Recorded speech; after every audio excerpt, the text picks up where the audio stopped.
Welcome back. Still tuned in to News and Views with myself, Salalo Makwidere. The time is a minute past 9 a.m. Central African time, and we'll be still be talking football in a way, but this time around, the political side of it. Because if there's one thing that we should all remember is you can't divorce sports from politics. I think the two are intertwined, and the people that like making the argument that the two needs to be separated, they're lying to themselves. Quote Nelson Mandela said there can't be, normal sports being, and I'm paraphrasing here, there can't be normal sports in an abnormal society. And I think it was alluding to exactly that, how much the two are intertwined. For instance, I think it was back in 1964, where South Africa was banned from FIFA because the world refused to turn a blind eye to the apartheid regime here in South Africa and the atrocities that were, acted upon, or that were dished out to Black African people and all people of color. And today, activists are calling for the same kind of action against Israel. Africa for Palestine has launched a national campaign demanding that the South African Football Association, SAFA, take a principled stance and lead the call for FIFA to expel Israel from international football. The campaign includes petitions, billboards, and protest actions under the banner of the global hashtag Red Card Israel movement. And as I mentioned, activists say FIFA's own statutes on equality, dignity, and non-discrimination leave no room for compromise. While Palestinian footballers are being killed, stadiums are being bombed, and an entire people are subjected to occupation and apartheid and a genocide that is live streamed and all of us are seeing unfold live. Criticism, I think that's very, very important, has been directed at SAFA President Dr. Jordaan, with Africa for Palestine accusing him of being on the wrong side of history by failing to support the campaign. So, we asked the question this morning: can sport be a tool for justice as it once was against apartheid South Africa? And should more pressure be mounted against the South African Football Association and the president, Dr. Jordaan, to act swiftly and to make sure that they get behind this campaign? And to help us unpack all of this, I'm joined by Alie Komape, Communications and Campaigns Manager for Africa for Palestine. Alie, welcome to Salam Media. Always a pleasure. Thank you so much for joining us. Good morning. Good morning, and thank you for having us. No, the pleasure is all ours. I want to start with the basics. Why is Africa for Palestine, targeting SAFA and Denny Jordaan specifically when it comes to them being in full support of this campaign? Have you been in communication with them, and what has the response been thus far? Firstly, we have not targeted SAFA. We don't think SAFA is antagonistic towards us. We don't think SAFA, we are not antagonistic towards SAFA. So we are asking them for being kind and being cordial with SAFA. Well, for now, that please be on the right side. And this is not a exclusively South African campaign. The Red Card Israel campaign is an international campaign led by the Palestinians themselves. The Palestinians themselves have asked the international community that is involved in sports, particularly soccer and football federations across the world, to support their campaign to expel Israel out of FIFA because of its human rights violations in Palestine. We are asking SAFA to be on the right side of history. We believe what Archbishop Desmond Tutu is true. If you are neutral in the situation of injustice, you've chosen the side of the oppressor. SAFA can be neutral. SAFA can be complicit. SAFA must act on behalf of Palestinians. Now, of course, this is not an anomaly. We are not asking SAFA to cross oceans and move mountains. No. We are asking SAFA to follow what the government of South Africa is doing by reporting Israel to the International Justice, by calling for sanctions against Israel at the United Nations. So asking SAFA to follow the lead of the day's government and say, no, number one, and these are our following requests, not demands, because we are not at that stage yet. We think SAFA are great people. Denny Jordaan is a great activist. He fought against apartheid in his country. We believe he has a conscience. We are following requests. Number one, we are requesting SAFA to officially endorse the Palestinian campaign of Red Cut Israel. Number two, we're asking SAFA in the next Congress, which is very soon of FIFA, to table a motion on the floor of the Congress to expel Israel out of FIFA. Of course, we are saying this because South Africa must show its impatience with FIFA. FIFA has been trying to play cat and mouse with the issue of Israel. They have said in the past that they are going to establish some ad hoc independent committee to investigate the allegations. There are no allegations. There are no allegations at all. There's a happening. We see it live and in HD on our television. We can see it on our cell phones. We can read about it on our news. We see it is there. There's no investigation to be done. So South Africa must go to the floor of the Congress and say, no, we've had enough. The FIFA Congress has the power to take a decision. Therefore, let's do it. I think South Africa can borrow also from what FIFA has done recently in terms of expelling Russia out of FIFA. SAFA must say the same we did with Russia. The speed at which we did with Russia. This is what we must do with Israel. Thirdly, we are asking for SAFA to lobby our guy, our man, Patrice Motsepe at CAF, a patriotic South African Patrice Motsepe, to say CAF must also stand on the side of Palestinians. CAF must come out and say we support this particular motion. And Jordaan, we think and we are confident that he's capable of doing that. Lastly, we want SAFA to apologize to the Loftus Five.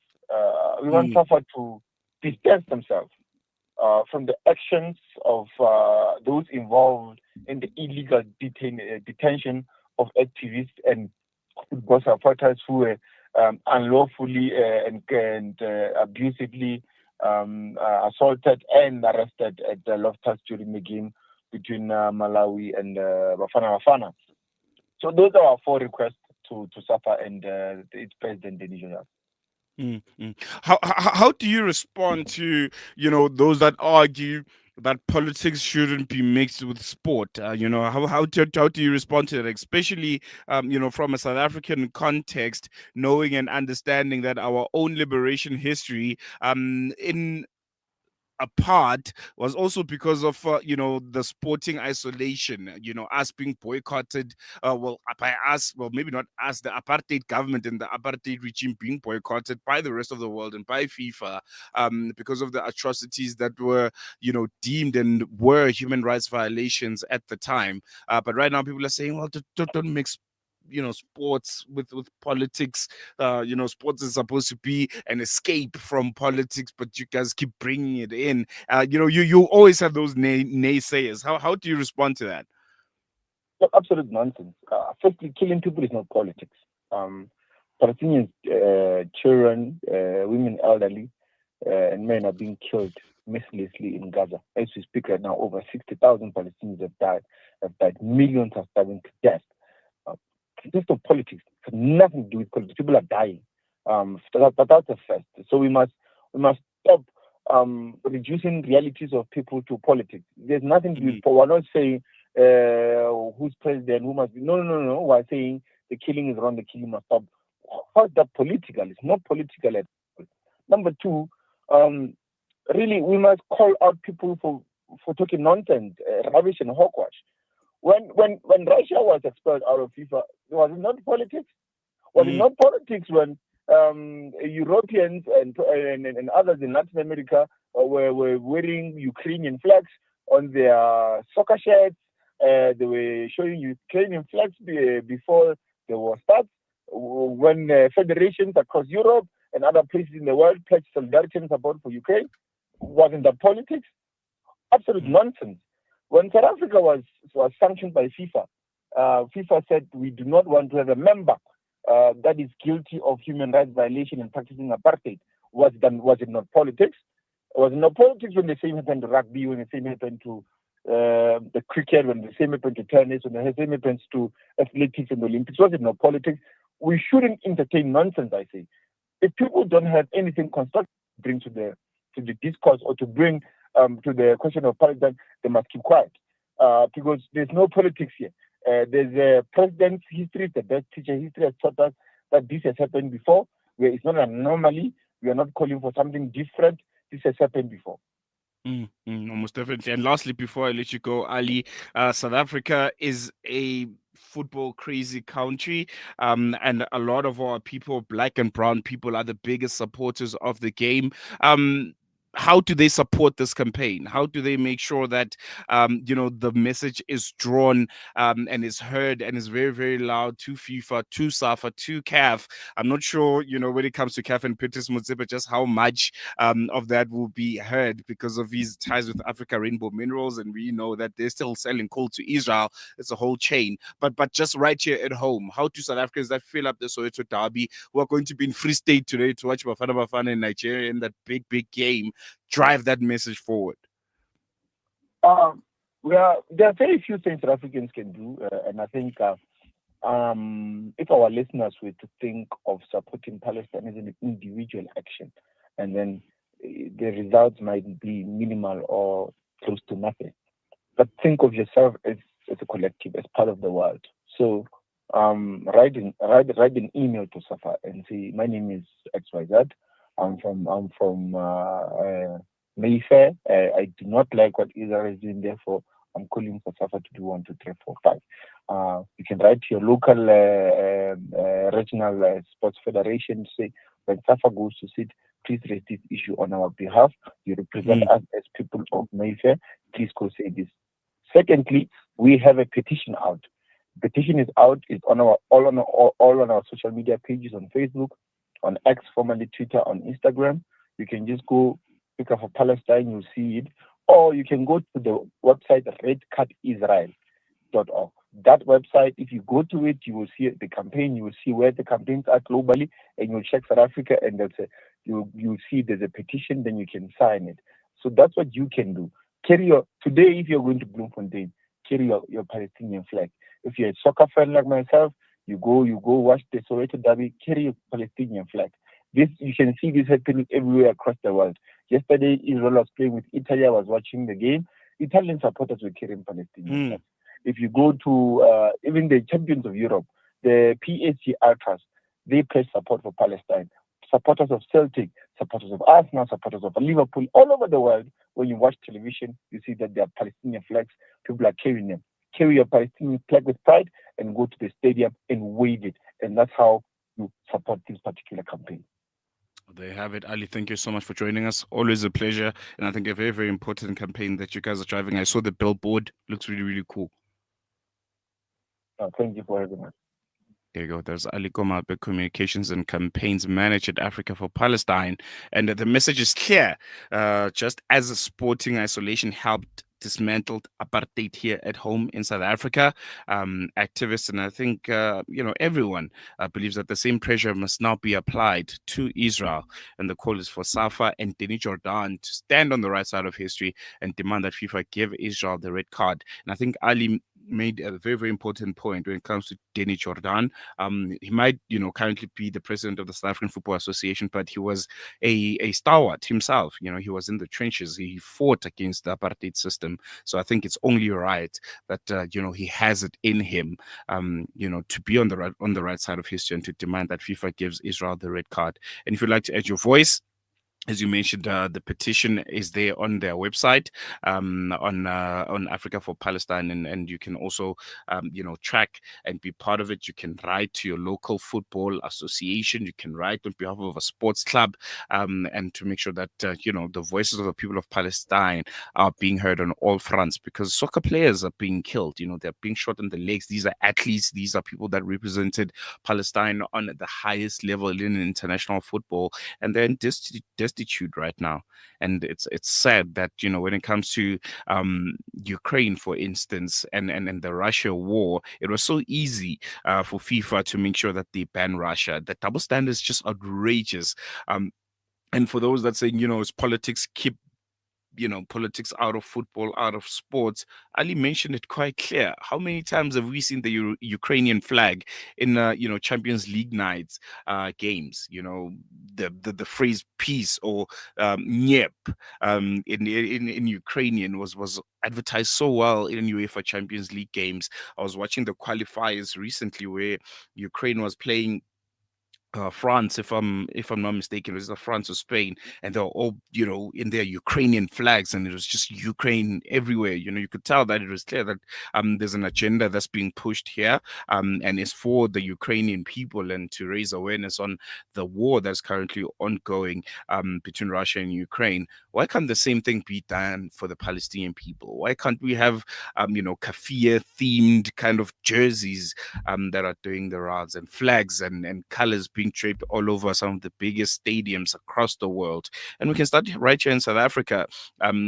South African football is one of the biggest on the African continent. There's going to be one of the biggest games tonight in Africa.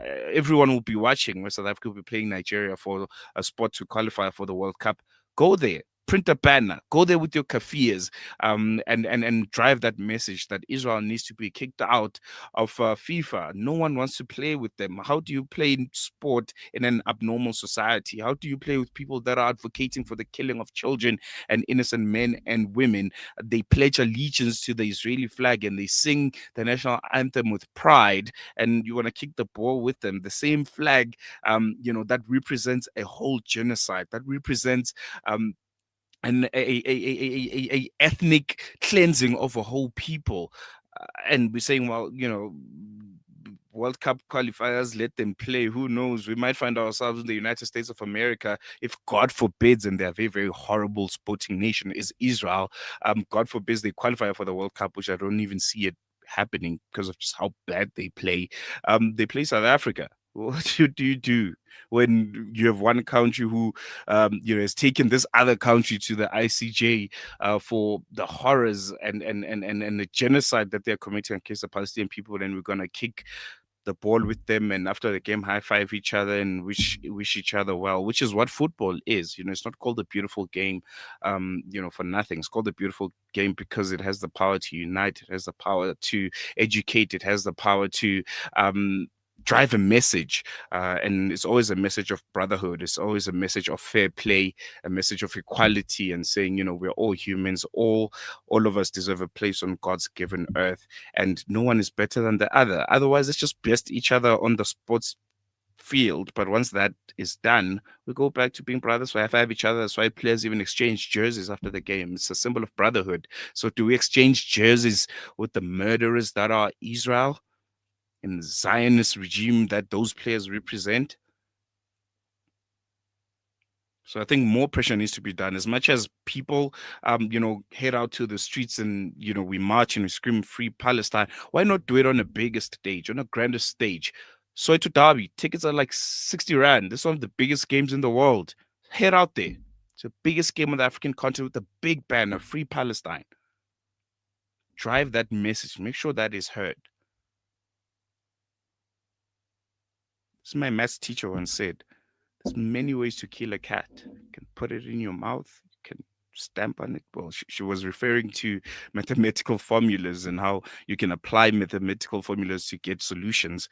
And I think it applies here. There are many ways to kill a cat. There's many ways to drive Palestinian solidarity. And I think sports is one of them, and it's one of the most impactful, especially in South Africa, where football, itiski, amongst black and brown people is the number one sports. And we've come to a place where South African football is rated amongst the world, the best in the world. We have the best league on the African continent, probably top 10 in the world. All of the games are broadcasted. The whole continent, watches Chiefs and Pirates play. The cameras are there. Why not use that platform? It's already there. Let's take a quick break. News and Views continues after this.